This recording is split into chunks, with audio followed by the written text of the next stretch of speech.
Okay, here is my rotating filament storage. In this video, I'm going to show how I did it. I'll also include all the materials I used, how much everything costs, and then I'll have a link to makerworld of the STL files I used to print.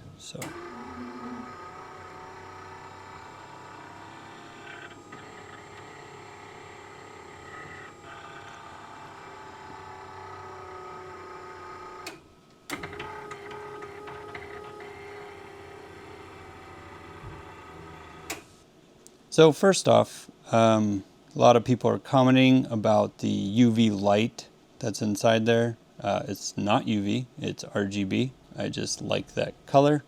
Everyone's kind of afraid I'm damaging my filament when I'm not really, but that's okay. And people are also asking, how does it open? Here's the door. I printed this little lightning bolt handle because I thought it looked cool. And then on the other side of the cabinet, I have a piano hinge that goes the full length because I didn't want any sag while opening it because I was kind of afraid it would tweak. And then I'm using magnets to help keep it closed. So here, magnets, and then they kind of like fit inside of here, you know, to help keep it closed and line up the door.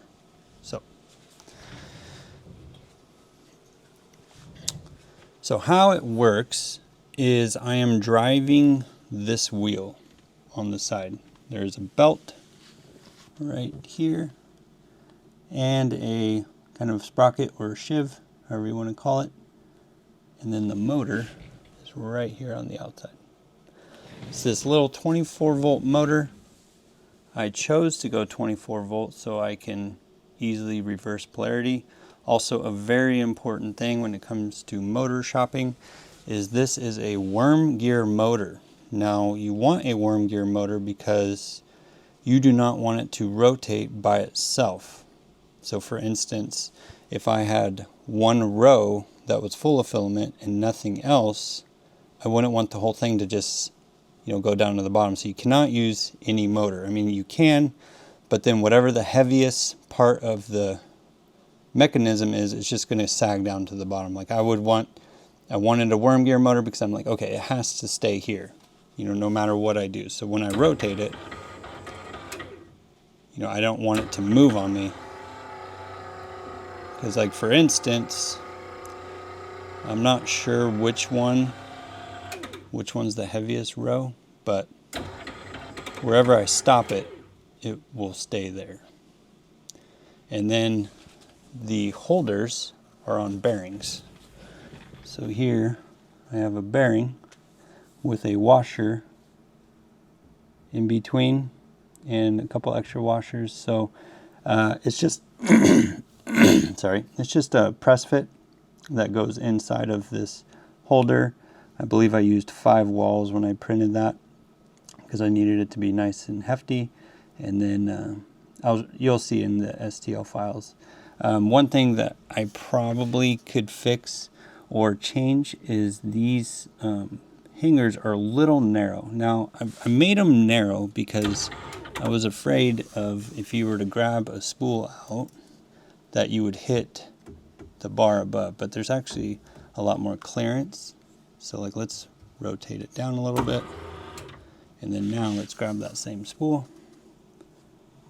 Yeah, see? I still think there's plenty of clearance.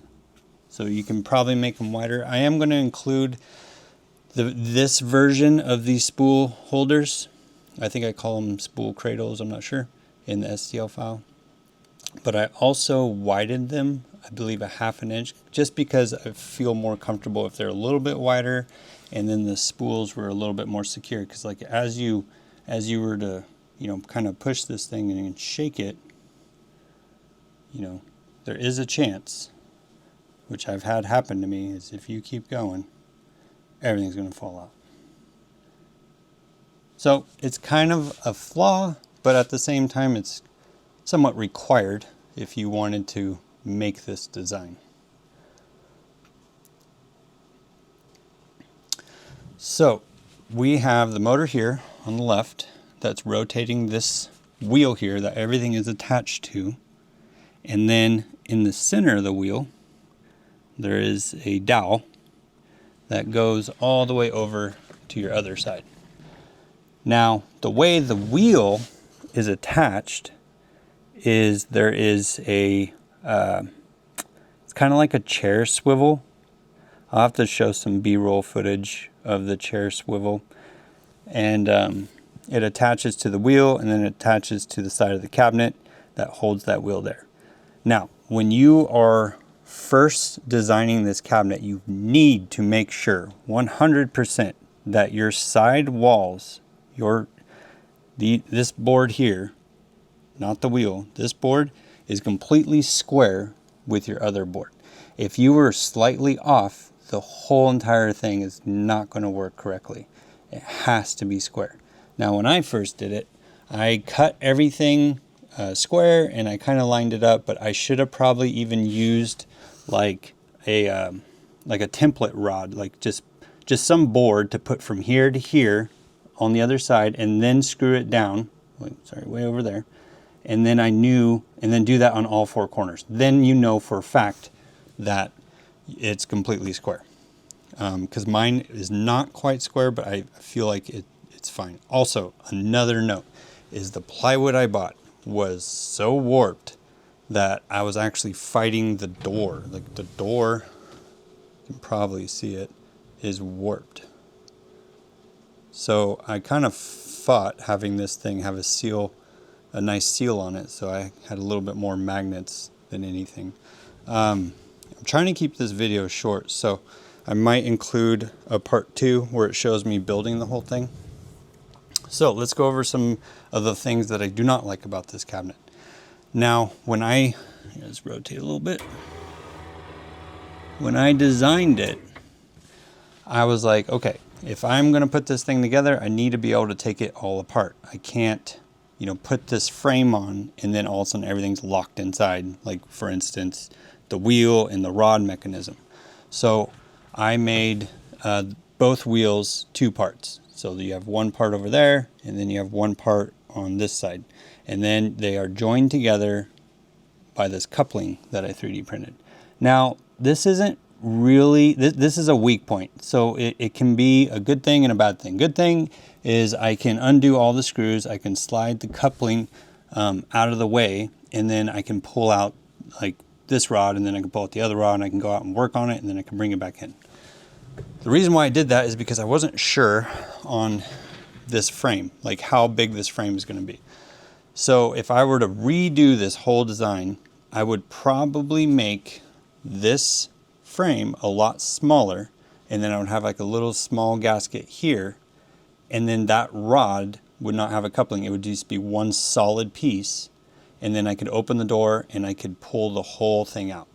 The reason why I'm saying that is when I first got done with everything and I was putting it together, these wheels were not perfectly aligned. Now, if they're not perfectly aligned, you are going to get like sag, and then like one section is going to be a little bit like this, and then all of a sudden you risk dropping everything. And I dropped everything multiple times until I figured it out.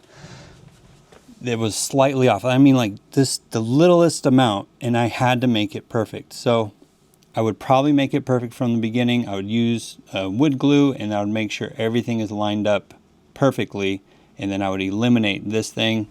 But if you do make it this way, just keep in mind that they have to be straight, because there is almost no tolerance for error, because you have 5 spool holders, and one side could look great, but then another side would look bad. And that's actually what happened. I got them all to work great, and then I'll show you a little flaw. So let's rotate it. So this section here is my flaw. This one spool holder, I was fighting it, and I was trying to get everything lined up, and it still wasn't right. And I was like, okay, there's something going on here. So what I actually had to do is I grabbed a bolt, and I just taped a bolt on to the back of it, because honestly this project was kind of long, and I was like a little bit over it, and I was like, okay, let's just get it to work. So this whole rung was kind of like tilted like that, or yeah, like that. So I had to tape that bolt on to kind of like balance it back out. So just note of caution, if you're going to make it, that has to be perfect. Otherwise you're going to get really mad, and then you'll probably send me a bunch of personal messages saying like how much this thing sucks and how hard it is. And honestly, I get it. So now let's go over the motor.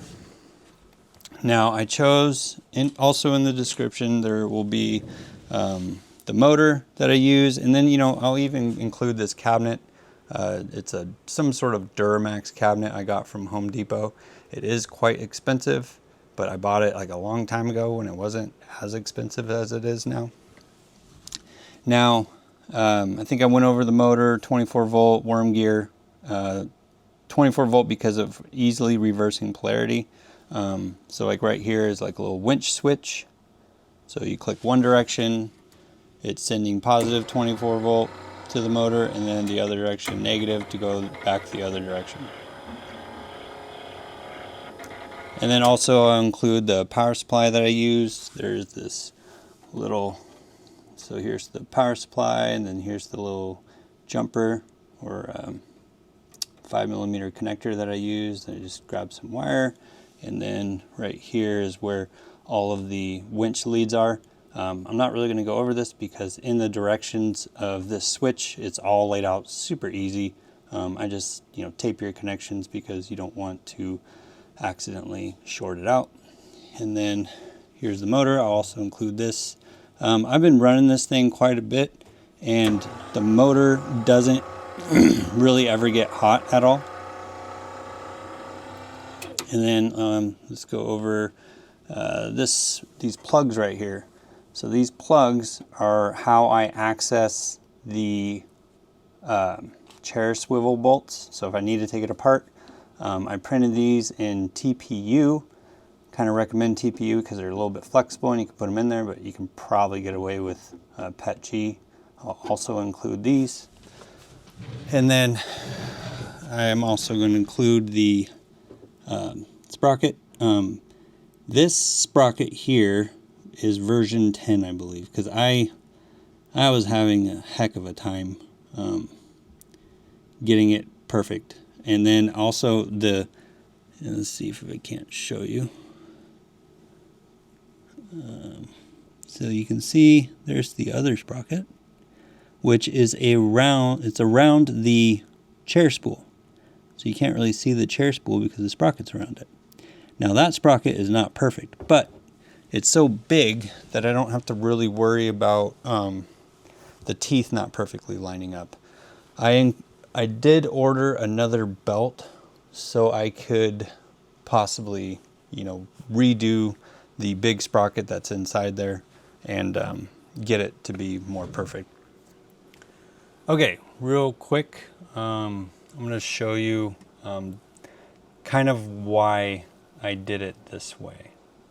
Now, the measurements of that cabinet, I needed it to be as narrow as possible. So this is like the front here, and this is the back on this side, and top and bottom. So as you can see, this black circle here is the radius of my spools. And you can kind of tell that, well, hold on, that doesn't work because that goes outside of your sideboard. But remember, my frame is also another board on top of it. So it's kind of hard to explain, but the board goes here. So my front face board, the one that the door rests against, goes here. And then I knew for a fact that the filament spools would not touch that frame because they're going to be a little bit farther out, like they're not going to be so close to the edge, if that makes sense. Now also the door is another additive on top of that with plexiglass there. So this is why I went with this measurement here. Now if you had the same cabinet and you're like, okay, I need to make it the way he made it, you would need these measurements. So we'll go from the center to here, inspect, and then so that is 11 3/4 approximately. I think I went with 11 3/4. So that is from this your sideboard front to the center of where you need to put this printable tool jig thing. And then we'll go from the bottom, so we'll go center to bottom. Nope, not that way. We'll do it this way. Center, bottom. That is 13 inches. Okay. Now, the reason why I have it up a little bit more on the bottom than I do the top, because I was kind of worried about the sag the conduit might have.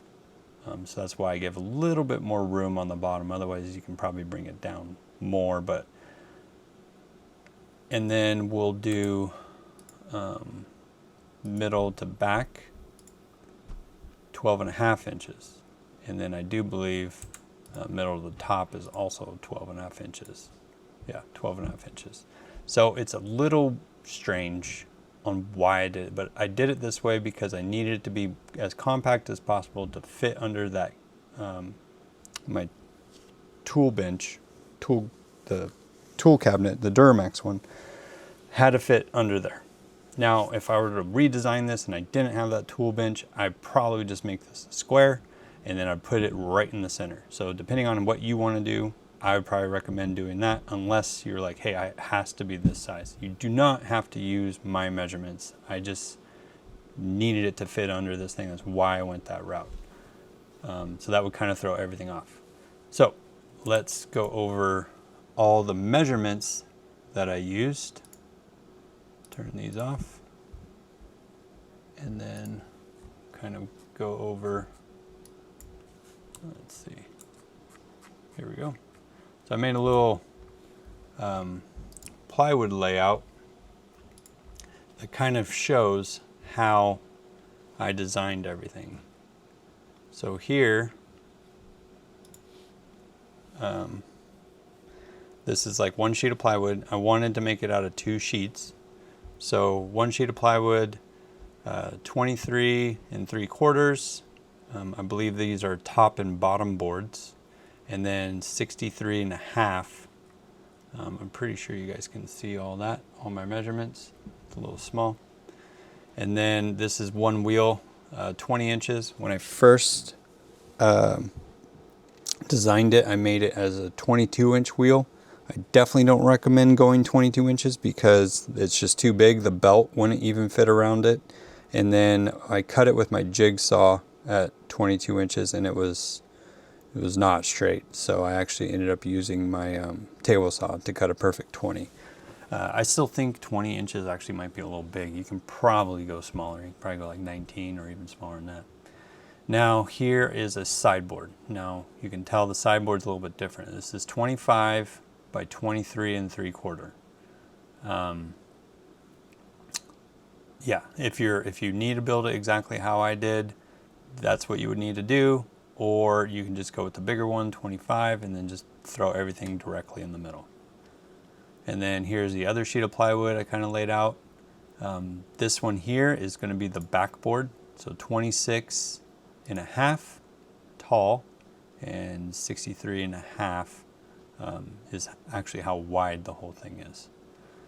And then here's another sideboard. Now the sideboards I kind of designed to fit inside. That way I can throw all my measurements off the sideboard for the spool and everything. So this fits inside of everything. So if you were to imagine like this is a sideboard, the top board goes on the top of the sideboard, the backboard goes on the back of the sideboard. So this is the actual sideboard of the inside measurements of the cabinet. So again, 25 inches by 23 3/4. And then that's where I cut my other wheel out. So that's kind of how I laid out the plywood. And then these measurements is what I was going to use for the face, but I did not do these measurements. So don't do these measurements. This is just kind of like how I was kind of planning everything out. If I believe I did 3.5 inches. So these are actually 3.5 inches, not 2. So I used plywood for the door and for the face. So know I didn't do 2 inches, so don't go off these measurements. I believe this is definitely going to be wrong. And then, 63.5 is right if you're going to do it exactly how I did it. But, so yeah, that's how I laid out the plywood. So if you need all the measurements I use, here they are. You can screenshot that and cut it all out, or, use your own measurements. Okay, so here is the STL file of everything that I used. This is the center jig. This is how I kind of laid out where I was going to drill everything for the chair swivel. So center punch right here, keep everything in line, so I knew exactly where it was. And then I squared everything up, and then like these holes I drilled, and then these ones were like my access holes. And then these are the like little arms that I put on here, so I knew exactly where to drill the where the spool bearings needed to be. So you practically don't need to print them all out. You can probably just print one, and then you can, just move one around, and then you can just mark it, because that's all they do is mark it.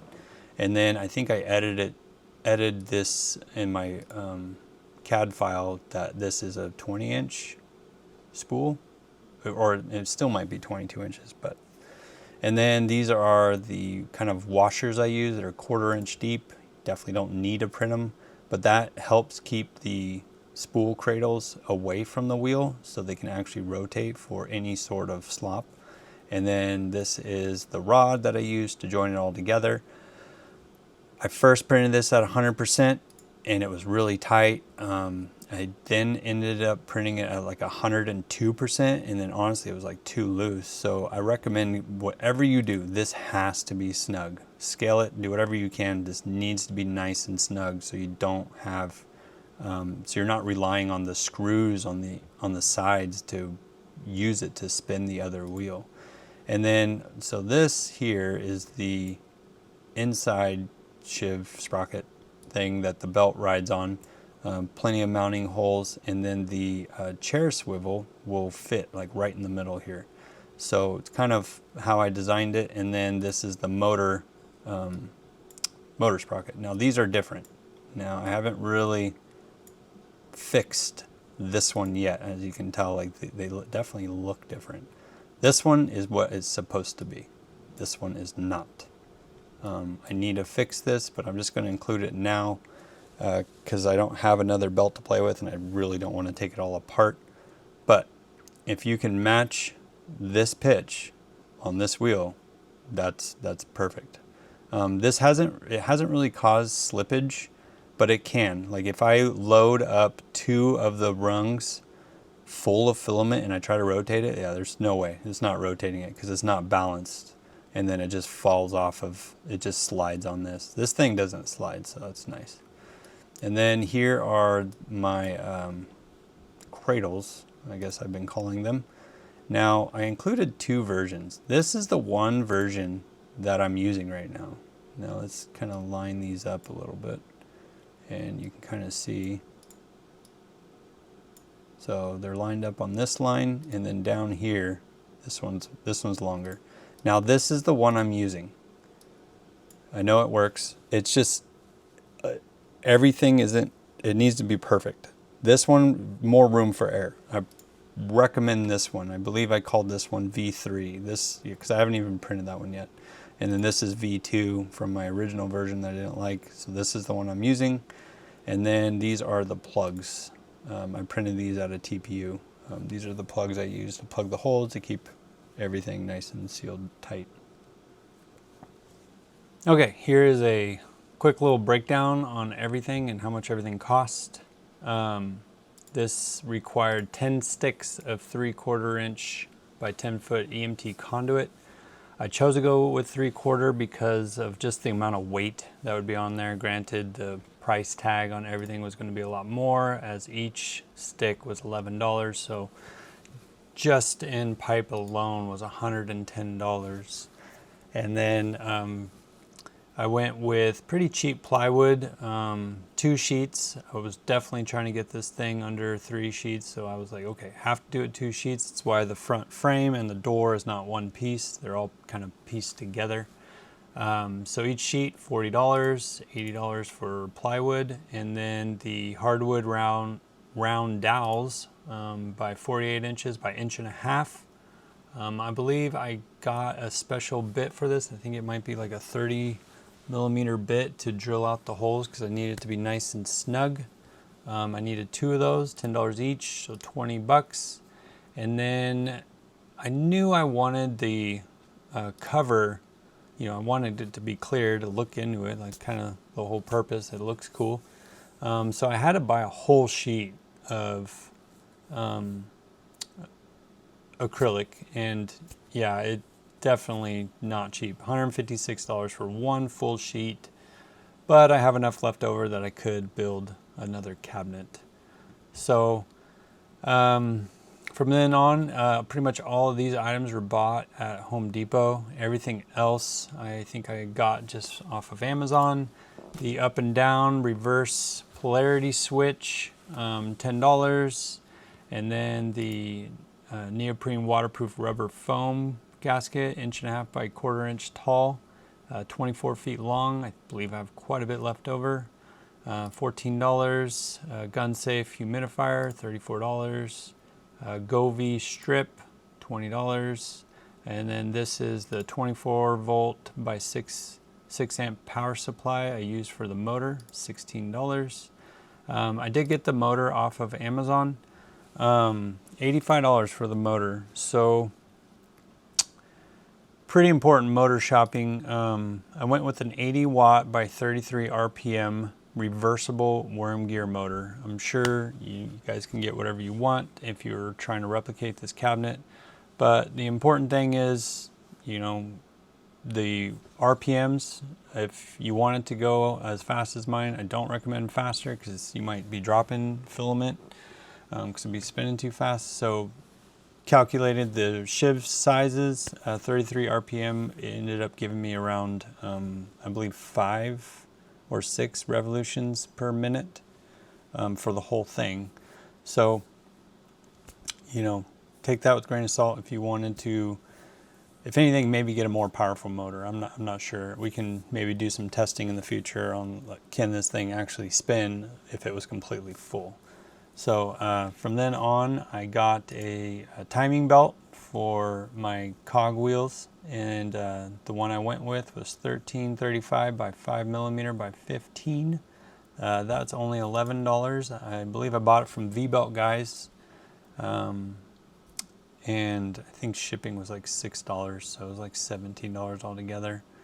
And then I had to get a 2-pack of piano hinge by 24 inches.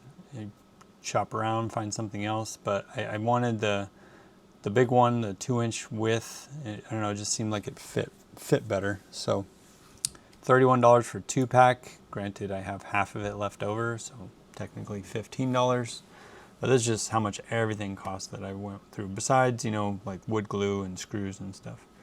And then here is the okay, it's a bar stool swivel. It's a 4-pack, 6 by 1/4, and yeah, so that's kind of like how everything works, was off of these swivels. 4 packs, I only used 2, so I have 2 left over if I wanted to make another one. $28. And then for the motor, I had to buy these M6 screws. I didn't have any M6 screws, so I just bought a big old pack. You don't have to. I believe I only used 3 screws out of this whole pack. So, you know, $16. And then the heavy duty magnets, 60 pounds strong, $14 for a whole pack. Probably do a latch system if in the future, but you know, if you want to make it like this, those are the magnets I used. And then premium skateboard bearings, 608s. I feel like with the 3D community, everyone kind of has 608s laying around. So I went with that. It was $8 for a big pack. I believe I used 10 of them. So I have half the pack left over. And then the threaded insert bolts. This one's pretty important. In order to have clearance for everything, I couldn't put like a bolt and a nut in. I needed to make sure that there was clearance. So these threaded inserts are go inside of the wood, and they like thread in there, and so like the wood itself is my nut because of the insert.